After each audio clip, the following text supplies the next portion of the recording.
Fronteras militarizadas, estados de excepción recurrentes, el auge del fascismo, la caza al pobre. Vivimos una actualización autoritaria del capitalismo, de la economía y de la estructura del Estado de los explotadores. En esta edición de Estrategia Debate nos preguntamos por las causas de este fenómeno, por los elementos que lo componen y por el papel que juegan en él los partidos institucionales. Amigos y enemigos del socialismo, hoy en Estrategia Debate hablamos del giro autoritario del capitalismo. A más miseria, más represión. Esta es la fórmula secreta del giro autoritario del Estado.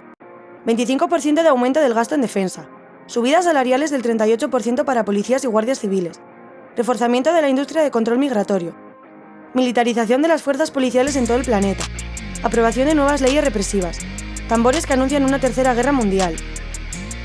El Estado es la fuerza política del capital, y por ello su brazo armado. Como tal, trata de asegurar por todos los medios las condiciones de la acumulación. Y una acumulación en crisis requiere disciplinar de las masas trabajadoras y aplastar de toda posible resistencia. El Estado no tolera nada fuera de él, y responde a toda organización independiente con represión y hostigamiento constantes. Incluso los derechos políticos, producto de décadas de lucha, se ven amenazados. El poder de la ley sirve para subordinar toda protesta y toda demanda a los límites impuestos por el propio Estado capitalista. Límites cada vez más estrechos, donde la dominación se combina con una desposesión generalizada. El modelo hacia el que se avanza es el de un pacto social pasivo, de sumisión impuesta por la represión estatal y la impotencia real de los individuos aislados ante el poder del capital. El crecimiento de la población sobrante mundial y el empobrecimiento general del proletariado son complementadas por unos presupuestos policiales inflados y unas fuerzas represivas armadas hasta los dientes. Porras, cárcel, tanquetas y multas es lo que espera a todo el que se revuelve y lucha. Se extienden los sistemas de vigilancia y monitorización masivos, dirigidos tanto contra la militancia organizada como contra todos aquellos proletarios que necesitan luchar por su supervivencia más allá de las leyes de la propiedad privada.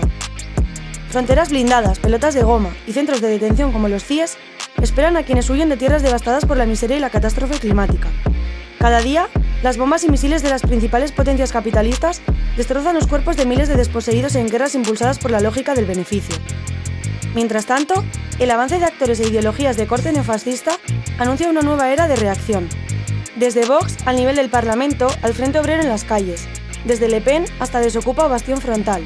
El nuevo fascismo es un monstruo con muchas cabezas, pero no son más que la punta de lanza de un combate en que todas las fuerzas de la burguesía, incluidos los partidos de izquierda, luchan en el mismo bando. La socialdemocracia en el gobierno sigue armando a sus sicarios mientras vende las promesas de un futuro diferente.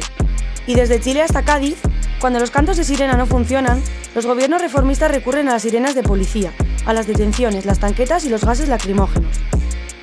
Pero no nos engañemos, el giro autoritario del Estado no es una desviación, sino una expresión de su auténtica esencia. Para el proletariado, el Estado burgués será siempre una fuente de opresión política. Constituirnos en poder social organizado, en potencia centralizada de clase, es la única alternativa a vivir de rodillas, a seguir existiendo bajo su yugo. Porque al fin y al cabo, la tradición de los oprimidos nos enseña que el estado de excepción en el que vivimos es la regla. Empezamos con la mesa del cuarto programa de Estrategia Debate. Hoy nos acompañan Alaiz, Carla y Lucía, ongi etorri a los tres. Que bien el fascismo se ha convertido en el eslogan de moda en una amplia izquierda parlamentaria, especialmente cuando vienen los ciclos electorales, pero también fuera de ellos, para justificar una serie de políticas y también para cerrar filas. Nosotros no negamos este fenómeno. Es cierto que existe un auge existe la aparición de una serie de grandes partidos neofascistas o de extrema derecha en la mayoría de los países de Europa y también en el caso de la derecha estadounidense, pero creemos que hay que entender este fenómeno como un elemento de un movimiento más amplio del sistema en su totalidad. En ese sentido, en este programa vamos a analizar en qué consiste la actualización autoritaria del capitalismo o el giro autoritario del capitalismo. Para entender a qué nos referimos, es necesario, primeramente, tener claros una serie de conceptos. Primero, que el Estado burgués en todo momento consiste en la dictadura autoritaria de una minoría frente a una mayoría de la población. Es decir, de los estratos superiores de la burguesía frente a la gran población trabajadora, y que la constitución política de estos estados puede perfectamente denominarse como liberalismo. El liberalismo, que realmente es un programa histórico de administración del Estado, ha llegado a nuestros días después de una serie de trabajos académicos, especialmente en la segunda parte del siglo XX, como una especie de contraposición a los sistemas que serían de carácter autoritario o, también se ha dicho, totalitario. Obras académicas como Los orígenes del totalitarismo de Hannah Arendt, La sociedad abierta y sus enemigos de Karl Popper, Los conceptos de libertad de Isaiah Berlin y muchas otras, de alguna manera formaron parte de una oleada académica por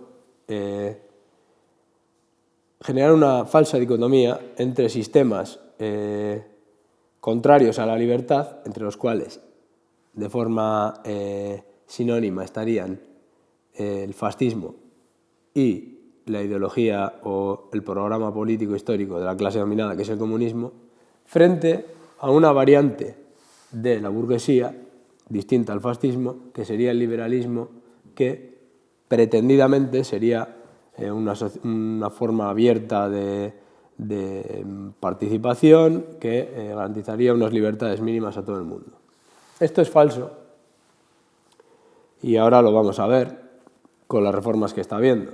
Pero es falso además porque se puede ver históricamente cómo el liberalismo surge de una forma tan autoritaria o más como lo fue el nazismo en el Tercer Reich. Bien, entonces, hay que tener en cuenta que el liberalismo es compatible con un grado de autoritarismo extremo, porque el liberalismo es la doctrina que permite la libertad para la clase dominante y, en ningún caso, la libertad para la clase dominada, es decir, para la mayoría social. La democracia liberal ha intentado ocultar esto con un pacto de clases edificado sobre las condiciones imperialistas, en un momento de acumulación capitalista. Esto ha terminado.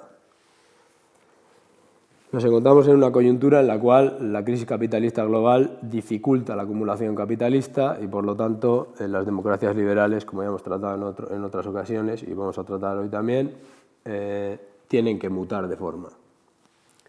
En ese sentido, tenemos que tener en cuenta que la forma actual del Estado es la del Estado financiarizado, es decir, un Estado que va tendencialmente reduciendo sus funciones a la función de interior, represiva, y que a su vez, de forma general, sirve de pantalla para el saqueo de los salarios, tanto por parte de las multinacionales monopólicas que operan, electricidad,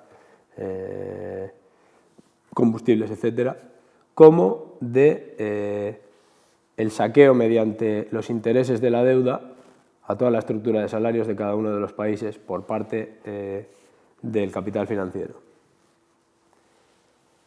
Para poder hacer esto es imprescindible una nueva estructura política y cultural que permita, mediante el autoritarismo, que esto se desenvuelva. Y es de eso de lo que vamos a tratar en este programa. Para terminar con la introducción, hay que tener en cuenta que el liberalismo, en las distintas fases de sucesión del capitalismo, ha ido alternando entre métodos de asimilación cultural y de pequeñas concesiones y de autoritarismo extremo y violento contra las poblaciones trabajadoras. Esto lo tenemos que tener en claro y además, como último punto, que el liberalismo no está reñido con socialdemocracia, sino, como decía Bernstein, deben de ser compatibles y lo son. Bien, entonces esta primera parte del programa consistiría en ver sobre todo, después veremos cómo el auge del fascismo tiene unos elementos y tiene una parte importante del proceso, pero primero la cuestión fundamental que la izquierda parlamentaria trata de ocultar, porque también forma parte de ella, sería la reforma autoritaria del Estado. Entonces, en ese sentido, Alaiz, si puedes explicar un poco un punto que parece central a la vista de todos, que sería la nueva excepcionalidad que aplican los Estados. Bien, podemos comprobar cómo cada vez el estado de excepción es más recurrente y cómo se está empezando a normalizar la suspensión de la legalidad ordinaria. Lo hemos podido comprobar con el estado de alarma aplicado en pandemia, declarado anticonstitucional, pero también lo veníamos padeciendo de antes, como por ejemplo con el nivel 4 de amenaza terrorista que se aplica desde 2015 o más recientemente con la guerra de Ucrania y sus consecuencias. Los estados aplican la doctrina del shock, es decir, se valen de ciertos peligros para introducir una situación de miedo de un agente externo y así, mediante el poder ejecutivo, dar un golpe autoritario y saquear los salarios. A su vez, cada golpe de estos lo que hace es normalizar y acelerar la misma reforma autoritaria que se viene dando de los estados. Sí, esto es bastante evidente, lo ha sido en el caso de la pandemia primero, y en el momento en el que la pandemia ha agotado su potencial cultural para acelerar el saqueo de salarios y la aniquilación de derechos, pues tenemos el caso del aprovechamiento de la coyuntura bélica, en el caso de la guerra entre Ucrania y bueno, la OTAN y Rusia. Y hablabas de que esa excepcionalidad es recurrente, es decir, que se echa mano de ella en ciertas ocasiones, pero es que además tenemos que señalar que es una excepcionalidad permanente con respecto a ciertos agentes, ¿no? En primer lugar, la excepcionalidad es la norma en lo que a organizaciones políticas se refiere, más si cabe organizaciones que se desarrollan fuera del parlamentarismo burgués, ¿no? En este caso, la ilegalidad se aplica sin asomo de duda o de réplica, y a las organizaciones políticas se les suspende de toda garantía de derecho, ¿no? Tenemos muchos ejemplos que estos días están siendo sonados, como las infiltraciones policiales, que vulneran toda intimidad, consentimiento informado, o sea, todo tipo de derechos, y que incluso están siendo aplicadas en movimientos sociales de todo tipo, ¿no? Tenemos también casos de acoso policial, como el recientemente denunciado por diferentes militantes del movimiento socialista, donde policías de paisano coaccionan y amenazan a jóvenes militantes. Tenemos también la instalación de escuchas y espionaje cibernético, que ya casi se aplican por defecto en una infinidad de circunstancias. Y podríamos hablar también de la suspensión absoluta de derechos en casos de ocupaciones, más si cabe si son espacios ocupados por organizaciones políticas, ¿no?, donde se ejecutan desahucios o desalojos sin ninguna clase de orden, ¿no? La excepcionalidad se convierte en norma y hay una aceptación de todo esto. Me atrevería a decir que no solamente es una aceptación tibia o pasiva, sino que incluso hay una defensa a ultranza del empleo de estos métodos, porque sobre todo no hay ningún agente político capaz de plantear una réplica, ¿no? Y si hemos hablado de organizaciones políticas, deberíamos hablar también del proletariado inmigrante, para el cual la suspensión automática de derechos es, si cabe, más cruda, ¿no? En un contexto como en el que vivimos, el control directo y autoritario sobre la migración es una necesidad y, en consecuencia, se militarizan las fronteras y en ellas el Estado aplica un estado de sitio. Sí, un estado de sitio en el sentido de que se suspende toda garantía constitucional y las fuerzas y el ejército adquiere plenas competencias represivas, ¿no? Hemos visto cómo bajo un gobierno socialista se han asesinado a centenares de personas en la valla de Melilla y nadie ha dicho absolutamente nada porque no habían puesto un pie en territorio nacional, o como incluso Marlaska salía defendiendo las devoluciones en caliente, ¿no? Y mientras en las fronteras se impone el estado de sitio, una vez dentro de las fronteras de los países occidentales, el proletariado inmigrante se dará cuenta de que aquellos derechos que formalmente se le reconocen pues no son más que una literatura fantástica del paternalismo europeo, ¿no?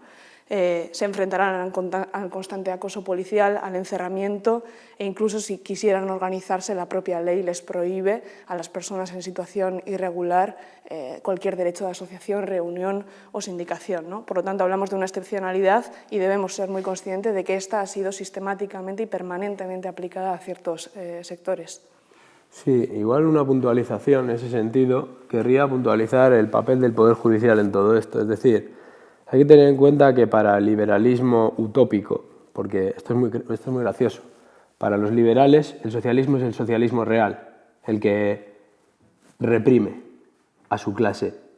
Sin embargo, el liberalismo siempre es el liberalismo utópico, que siempre está estropeado por socialistas de todo tipo que meten la mano y no dejan que el liberalismo funcione porque funcionaría. Pues en ese liberalismo utópico, en la separación de poderes diseñada por Montesquieu en el espíritu de las leyes, el poder judicial es un poder nulo, o más que nulo, que debe equilibrar la estructura de poderes y por lo tanto su función es vigilar y enjuiciar no a la población trabajadora, no a los débiles, sino a los demás poderes siempre que se excedan. Es decir, el poder judicial es la garantía de los derechos. ¿Qué sucede aquí? En el liberalismo realmente existente, el poder judicial o la estructura de los jueces, como ha dicho siempre el marxismo, forma parte de la maquinaria burocrático-militar. Y más en este caso del giro autoritario del capitalismo, el enjuiciamiento sistemático por parte de toda la plantilla de jueces es contra las organizaciones proletarias, por un lado, y contra todos los sectores del proletariado, más pauperizados, por otro. Es decir, ¿a qué se dedica el Poder Judicial? A blanquear las políticas autoritarias y el exceso de los derechos, o sea, el incumplimiento de los derechos por parte del resto de poderes, mientras enjuicia sistemáticamente, excediendo el marco legal incluso, cualquier pequeño atisbo de pauperización o de organización política del proletariado. Simplemente puntualizar eso. En este sentido, creo que es importante remarcar como este giro hacia la reforma autoritaria de la sociedad capitalista, ¿no?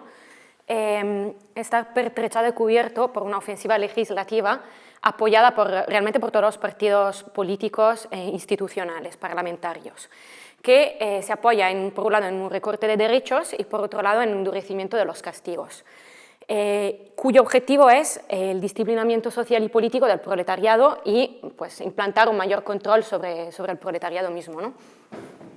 Entonces podemos ver cómo se está dando un paso desde el Estado de Derecho hasta el Estado autoritario dentro de las mismas estructuras liberales de la sociedad burguesa, en que los derechos políticos fundamentales, ideales en este liberalismo ideal, en su lucha contra el absolutismo histórico, en su lucha histórica contra el absolutismo, poco a poco se van corrompiendo y sufren un retroceso, ¿no? Voy a mencionar unos cuantos porque va a ser evidente cómo se está dando este retroceso de derechos políticos fundamentales. Se está corrompiendo el derecho de asociación, reunión y manifestación. Sigue de pie pues, la ley Mordaza y está recrudecido por la reforma del Código Penal. El derecho de libre información está pasado por alto, por ejemplo, en el caso en que la cadena RT está prohibida en la Unión Europea o en el caso del periodista Pablo González. El derecho de libertad de expresión está eliminado en el caso de Pablo Hasél. Los derechos jurídicos de proporcionalidad de las penas o de presunción de inocencia están totalmente corrompidos y lo podemos ver, por ejemplo, en el reciente caso de la reforma de la RGI, eso es para todo el proletariado, en el caso del anarquista italiano Alfredo Cospito, o, por ejemplo, en Israel, donde quieren volver a poner la pena de muerte. Se están implementando toda una serie de leyes contra los pobres. Por ejemplo, en el Estado español, por parte del partido más progresista de la historia, tenemos penas contra los pequeños hurtos, propuestas de ley en contra del desalojo express, o en el Estado francés la misma ley sería la ley anti-squat. Y por acabar, lo que de verdad nos pone evidente cómo se están corrompiendo estos ideales históricos del liberalismo idealista, somos testigos de una deriva autoritaria en las mismas instancias de poder del Estado burgués, donde se está implantando poco a poco una prioridad del Ejecutivo para gobernar la excepcionalidad. En el caso siempre del Estado español y siempre del gobierno más progresista de la historia, lo hemos visto en la pandemia, ya se ha citado esto, o, por ejemplo, en la Ley de Seguridad Nacional. En el caso de Francia también, del Estado francés, hemos visto cómo, apoyándose con el escudo de la crisis energética, han querido dar mayor peso al Poder Ejecutivo, o hoy en día, con la reforma de las pensiones también, pues se han pasado por alto todo trámite parlamentario y el Ejecutivo toma el control total del Estado mismo. Podemos hablar también de la descomposición de la democracia burguesa y de cómo estamos volviendo a un modelo de poder ejecutivo antidemocrático, tanto en los estados como en sus instituciones burocráticas, y cómo se está perdiendo la importancia de las mayorías sociales. se están valiendo del apoliticismo y de la abstención mayoritaria para ir hacia un modelo de pacto social pasivo. Esto es, se acata y se legitima por simple sumisión. A su vez, así se normaliza la figura de la autoridad burocrática antidemocrática en toda la cadena de mando, desde el Poder Judicial hasta incluso el rectorado de la Unión, de la Universidad Pública del País Vasco. Sí, bueno, entonces en resumen estaríamos hablando de una reforma autoritaria, podría incluso observarse desde el punto de vista de los tres poderes, es decir, del Poder Ejecutivo, que cada vez tiene mayor facilidad para recurrir a la excepcionalidad, a la suspensión de la legalidad vigente para tomar una serie de decisiones y junto con ese poder ejecutivo político las empresas tienen vara alta para recortar salarios o para, mediante la manipulación de precios en el caso de los monopolios, pues aumentar sus ganancias y el saqueo del salario de forma excepcional gracias a esta doctrina del shock. En el caso del Poder Legislativo vimos una ofensiva jurídica para aniquilar los derechos civiles y políticos y para empeorar toda la estructura de los derechos, de la situación económica de las clases trabajadoras. Y en el caso del Poder Judicial vivimos un enfatizamiento del enjuiciamiento sistemático y un carácter cada vez más marcadamente de clase de estas magistraturas, y creo que el ejemplo más evidente de esto es que uno de los grandes magistrados que se dedicaba a esto hoy es el ministro de Interior. El ensamblaje entre el sistema judicial o el aparato de los jueces y la política interior de los estados es cada vez más evidente y más sistemático. Podemos pasar, por lo tanto, ya habiendo dejado claro que esto, que es responsabilidad o para lo cual son coautores todos los partidos institucionales, como estamos viendo, podemos pasar a ver cómo acompaña esta reforma autoritaria del Estado una reforma cultural que también tiene una expresión política, que serían los grandes partidos fascistas, pero que, como digo, una reforma cultural del ambiente, porque esto es un tema recurrente, es decir, en el marco de las relaciones capitalistas, en los momentos de crisis, con los ingredientes de la salarización y del imaginario nacional, es un campo sembrado para la nueva emergencia del fascismo desde un punto de vista de la ideología y también de sus organizaciones. Entonces, como no podía ser de otra manera, en esta coyuntura de descomposición económica y política de las clases medias, el fascismo vuelve a aparecer, el fascismo como programa reaccionario del imaginario burgués de las clases medias, que tiene a su base un ultranacionalismo frente a toda amenaza a la clase media nacional, sea del proletariado desempleado, del proletariado extranjero o incluso también, en parte en el discurso, del capital extranjero. Digo en parte en el discurso porque ya sabemos que el fascismo, el nacionalsocialismo y demás fueron financiados precisamente por el capital extranjero. Un retorno a las ideas tradicionales y reaccionarias sobre la cuestión de la mujer, de la diversidad sexual, etcétera, etcétera. Un nuevo cierre de filas hacia la idea de las jerarquías fuertes y la mano dura contra todo lo que suponga una amenaza a la clase media, es decir, que va muy en consonancia con esta reforma autoritaria de todo el sistema y del Estado, y por añadidura la idea de la necesidad de ser violento y no hacer ningún tipo de concesión contra cualquier expresión política del proletariado. Si queréis caracterizar un poco cuáles son los elementos de esta nueva emergencia, de un nuevo fascismo. Sí, podemos hablar de una expansión de la ideología fascista, es decir, mediante la intervención cultural, lo que están haciendo es asentar ideas reaccionarias en toda la sociedad y en especial entre las nuevas generaciones. Lo que se vende como una reacción al posmodernismo en realidad es una banalización peligrosa y reaccionaria del contenido, ya sea en temas como la inmigración o la cuestión de género, por ejemplo. Y también vemos cómo se están expandiendo ideas como de si soy mejor tengo que ganar más que tú, y si eres pobre es porque eres un vago y te jodes, ideas directamente clasistas. A su vez también está calando mucho el discurso de la mano dura ligada al sentido común y hemos visto cómo la peña alentaba a la policía a darle una paliza a un chaval porque salía a correr cuando estábamos todos confinados en la pandemia. Y no solamente se trata de discursos, sino que estos también tienen reflejo en la emergencia de nuevos movimientos fascistas, ¿no? Que van de la mano precisamente de este proceso de deriva autoritaria del que estábamos hablando, ¿no? Son movimientos colectivos y movimientos que aunan pues, agrupaciones políticas, plataformas, empresas privadas e incluso asociaciones vecinales, ¿no? Por dar algunos ejemplos: Desocupa, Hacer Nación, Bastión Frontal, Lo Nuestro o incluso Frente Obrero, ¿no?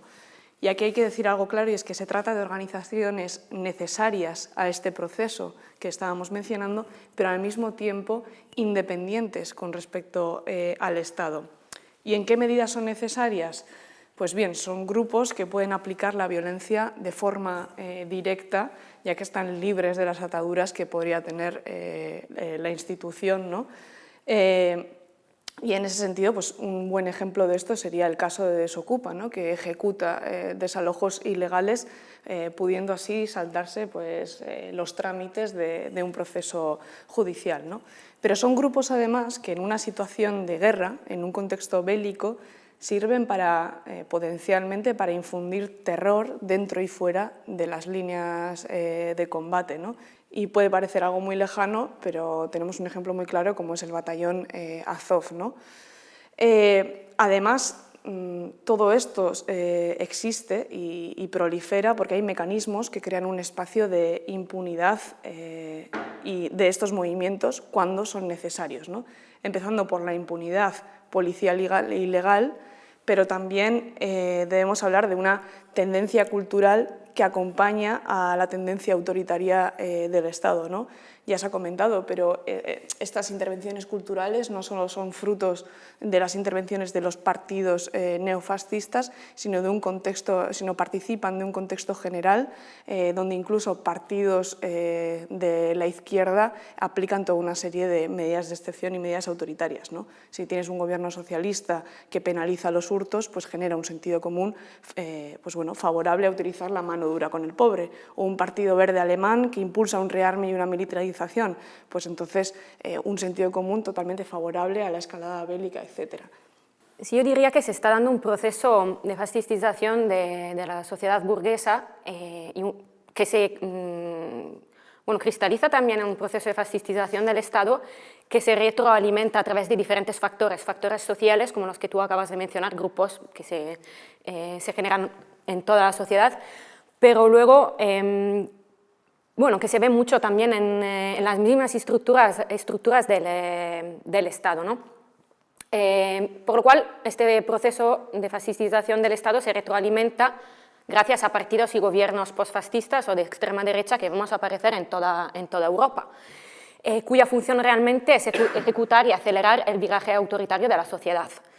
Creo que es importante señalar dos cosas en relación con estos partidos que están relacionadas entre ellas. Por un lado, no proponen un nuevo modelo de gobierno, es decir, no son partidos revolucionarios que quieren romper con los aparatos estatales de la democracia liberal. Están en favor de esos aparatos, lo quieren utilizar en sentido reaccionario, limpiándolo y puliéndolos de los enemigos de la nación, ¿no? El proletariado migrante, el proletariado desempleado, etc.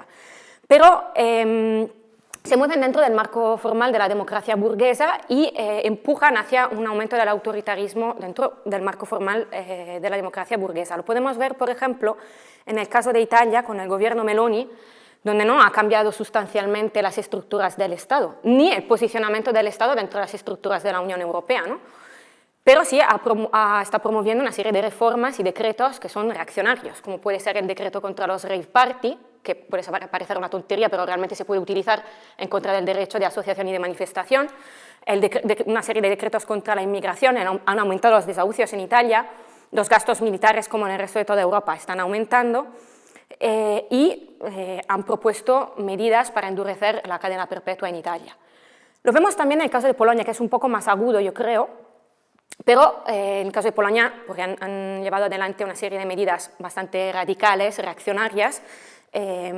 Bueno, se han declarado en contra de la cuota de inmigrantes de la Unión Europea, han propuesto unas leyes básicamente que van en la misma dirección de revisionismo histórico, han decidido duplicar el número de reservistas del ejército. Son medidas tochas, más agudas que en el caso del Estado italiano, pero están siempre dentro del marco formal de la democracia burguesa. Este es el primer elemento que quería señalar. En este sentido, hay un segundo elemento que es importante, que está relacionado con eso, y es que tienen un efecto cultural muy importante. Empujan hacia la fascistización de la sociedad y obligan a los partidos institucionales a tomar la misma dirección autoritaria. En la medida en que un partido político institucional está limitado por la relación populista y electoralista con la masa, está obligado a tomar esa dirección. Y entonces lo que pasa es que básicamente son funcionales a la dictadura financiera. Tanto cuando están en el gobierno, no revolucionan las estructuras impuestas por la dictadura financiera, y también cuando no están en el gobierno son capaces de direccionar la política en esa dirección, ¿no? De hecho, hemos visto antes cómo en otros lugares, como puede ser el Estado español, esas medidas autoritarias están desarrolladas por partidos progresistas. En el Estado español, en 2023, el aumento para los gastos militares, o sea, el aumento del presupuesto para gastos militares ha aumentado de más del 25%. Eso es evidente que no hace falta un gobierno fascista para llevar adelante esas medidas. Lo hacen también partidos progresistas, porque hay una general dictadura financiera, básicamente. En todo caso, en lo que respecta a la fascistización de una parte considerable de las clases medias occidentales, hay que tener en cuenta que sí que es cierto que hay una parte consciente del proceso, pero que también forma parte de una tendencia del sistema, como he dicho antes, que son tendencias históricas recurrentes, y que en ese sentido hay muchos agentes culturales que la reproducen y amplían de forma espontánea, como puede ser el caso de los youtubers, todo este tipo de gente, y muchos artistas de distintas disciplinas que contribuyen a la expansión de este tipo de ideas y de imaginario social. Evidentemente, ahí dentro hay que meter a los propios partidos institucionales y también a la izquierda parlamentaria con una serie de reformas legales que hacen, pero también con ciertos discursos, o sea, cierta tendencia, cierta forma del discurso que emplean. Creo que aquí has acertado con el asunto del populismo, y en general hay que tener en cuenta que esta tendencia cultural solo se le puede hacer frente desde un punto de vista de una visión de conjunto que sea políticamente independiente, o dicho de otra manera, desde una independencia política que sea capaz de generar un contrapoder de discurso y un contrapoder cultural para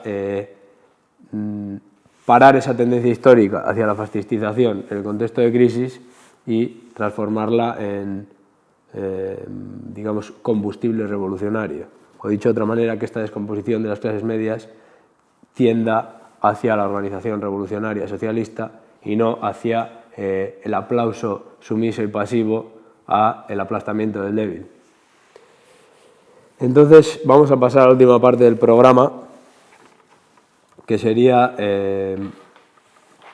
una breve exposición de cuáles serían, aunque ya lo hemos dicho de forma sintética al principio, las causas de esta actualización autoritaria del capitalismo. En ese sentido, al principio decíamos que fundamentalmente es necesaria una nueva estructura política y cultural, política de capacidad de intervención autoritaria y cultural de aplauso a este autoritarismo, de connivencia con este autoritarismo por parte de al menos una capa sustantiva de las poblaciones, para el saqueo de los salarios. Porque, como decíamos anteriormente, por mucho que las grandes empresas estén aumentando sus márgenes de beneficio, esto no está sostenido en un aumento de la acumulación capitalista propiamente dicha, en un aumento de las tasas de plusvalía, sino que en un saqueo a los salarios y a los ahorros del ciclo anterior, a la estructura de salarios del ciclo anterior y a los ahorros acumulados en el ciclo anterior, por otras clases sociales inferiores al capital financiero.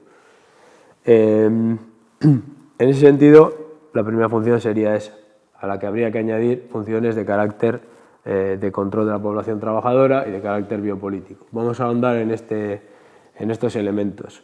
Si te parece bien, Lucía, explicar un poco cuáles serían los desafíos que plantea en ese sentido la crisis de acumulación capitalista. Sí. Vale, estamos describiendo un viraje autoritario de toda la sociedad burguesa. Es así, en diferentes manifestaciones, a través de diferentes agentes, etc. Pero detrás de todos estos fenómenos, que pueden parecer aislados, realmente está un fundamento común, que es la crisis de acumulación capitalista en esta fase avanzada del capitalismo. En relación al viraje autoritario, creo que hay que señalar dos cuestiones cuanto a la crisis. Por un lado, como has mencionado tú, es una crisis en que hay escasez de ganancia, por lo cual la sociedad burguesa está imposibilitada para comprar la paz social a través de una repartición de la ganancia, como ha podido ser en otras fases, y está obligada a saquear los salarios para volver a mantener su tasa de ganancia o volver a tener una tasa de ganancia que considera adecuada. Y por otro lado, en esta fase en que está aumentando la automatización, es cada vez más alta la superpoblación relativa, ¿no? Y entonces tenemos toda una serie de fenómenos cuanto a la crisis que son un desafío para la gobernanza de la sociedad burguesa. Por ejemplo, el desempleo estructural, la pauperización de las masas, guerras imperialistas de saqueo, un tema muy actual, pero podemos mencionar también el cambio climático y las posibles consecuencias que puede tener cuanto a movimientos migratorios a nivel global, ¿no? ¿Esto qué nos dice? La forma autoritaria del Estado liberal no es su forma necesaria, depende del ciclo económico. Es cierto que la forma autoritaria que está adquiriendo permite una mayor maniobrabilidad de la población, más que de lo que podía ser en el caso del Estado del Derecho, en que la posibilidad de maniobrar la población se daba en la medida en que se había producido un cierto nivel de integración cultural, ¿no? ¿Qué pasa? Que en la coyuntura actual, por un lado, no es posible integrar culturalmente a través de la repartición de la ganancia porque no hay ganancia, y por otro lado, pues no hay suficiente ganancia más bien, y por otro lado, tampoco la sociedad burguesa está obligada a hacerlo. Estamos en un momento de derrota del proletariado, por lo cual puede hacer lo que le da la gana, básicamente. Y entonces no hay grandes obstáculos cuanto al viraje autoritario del Estado. Entonces, juntando estas dos cosas, ¿no? Una crisis de acumulación estructural, en que está aumentando el mando capitalista a todos los niveles, ¿no? La dictadura financiera para saquear a los salarios, pero por otro lado también en todos los niveles de la producción capitalista vemos cómo está aumentando el autoritarismo. En los lugares de trabajo mismo la mano dura está contra los trabajadores cada vez peor. Entonces decía que hoy en día esta forma autoritaria de gobernanza es útil y necesaria, ¿no? ¿Por qué? Porque por la crisis se están dando una serie de problemas para la gobernanza burguesa. Básicamente el problema principal es cómo volvemos a tener ganancia y cómo podemos lidiar con la población en el momento en que vamos a saquearle todos sus ingresos para volver a tener ganancia. Pues esa es la solución. Bueno, más que para volver a tener, para seguir teniendo, porque en ningún momento han dejado de tenerla. Realmente. Estamos de acuerdo en eso. Pero lo que pasa es, claro, si el nivel de ganancia baja, la tasa baja, pues siendo esa el motor de la sociedad capitalista, tiene que reestructurarse en diferentes niveles y implementar una mano dura contra el proletariado y subordinarlo económica y políticamente. Entonces, este viraje autoritario es un viraje de la totalidad de la sociedad burguesa. No se da solo en las estructuras del Estado ni en algunas estructuras esporádicas de la sociedad capitalista. Se da en toda la sociedad. Sí, el aumento de competitividad entre Estados está llevando a estos a implementar el autoritarismo sobre sus poblaciones. Con esto me refiero a una planificación burocrática y capitalista tanto de la producción como del consumo. Esto les sirve para tener una posición ventajosa en inversiones sin riesgo, como para manipular los precios, la oferta y la demanda, e incluso paralizar el mercado internacional si tienen capacidades. El caso de China sería un buen ejemplo de esto. Y luego, por añadir un aspecto quizás muy concreto, pero creo que es necesario para llevar a cabo toda esta planificación burocrática y este control sobre la población, es decir, este asalto a los derechos formales y este asalto a los salarios y ganar competitividad es posible gracias al avance global de tecnologías policiales y de control y al desarrollo de una industria multimillonaria en torno a ellas, ¿no? En torno a estas tecnologías policiales, ¿no? Se aplican principalmente con la función que hemos dicho de estrechar el cerco sobre el proletariado y con el objetivo de aumentar el control sobre ciertos o la totalidad de los procesos sociales y productivos, pero también como mecanismos de contrainsurgencia, ¿no? Que hemos mencionado en el primer punto. Estamos hablando de sistemas como la videovigilancia automatizada o la videovigilancia inteligente, en los cuales se aplican pues todos los desarrollos derivados de la inteligencia artificial, ¿no? Y una infinidad de métodos, ¿no?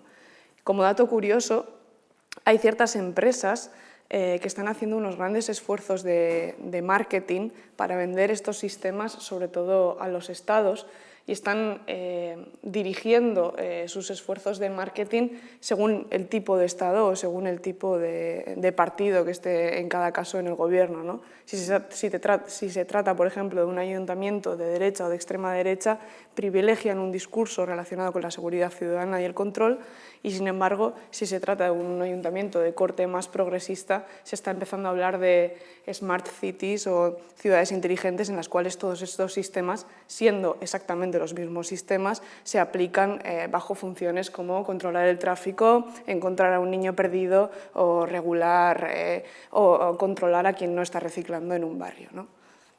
Nuestros espectadores no tienen que perderse en un asunto, y es que nosotros no estamos defendiendo que no existan un aumento de margen de beneficio en las grandes empresas. Estamos diciendo que este aumento en el margen de beneficio de las grandes empresas es debido a una causa redistributiva y no a una causa productiva. Es decir, que la dificultad está en la producción de riqueza en lo que respecta a una tendencia acumulativa, es decir, a una revolución del plusvalor relativo desde un punto de vista marxista, y que en esa dificultad de acumular riqueza, la ofensiva económica por el saqueo de los salarios, que se enmarca en el concepto de plusvalor absoluto, lo que hace es generar una causa redistributiva que está aumentando los márgenes de beneficio de las grandes multinacionales y de las grandes firmas financieras, y además polarizando la sociedad de tal manera que la clase media alta realmente está aumentando también su patrimonio y su acceso a la riqueza. Pero esto no tiene una causa productiva, como venía diciendo, sino redistributiva, y eso tiene un límite muy marcado. Y además, para poder hacerlo, es imprescindible la política del palo y no de la zanahoria, que es de lo que estamos hablando. Para terminar el programa, simplemente decir que, como es obvio, en ausencia de un partido centralizado y efectivo, independiente y bajo el control del proletariado revolucionario, es imposible, va a ser imposible conseguir los objetivos mínimos de parar el saqueo a los salarios y el empobrecimiento de las poblaciones trabajadoras, y va a ser imposible dar una cobertura de poder a la existencia real de derechos políticos y civiles para la clase trabajadora, porque estos derechos políticos y civiles solo son un efecto de poder de la posibilidad de una existencia de una gran organización que los defienda. De lo contrario, ¿a quién le hacen falta? A nuestros enemigos no. Bien, simplemente dejamos así el programa. Gracias por participar en el programa vosotros y nos vemos en el siguiente programa.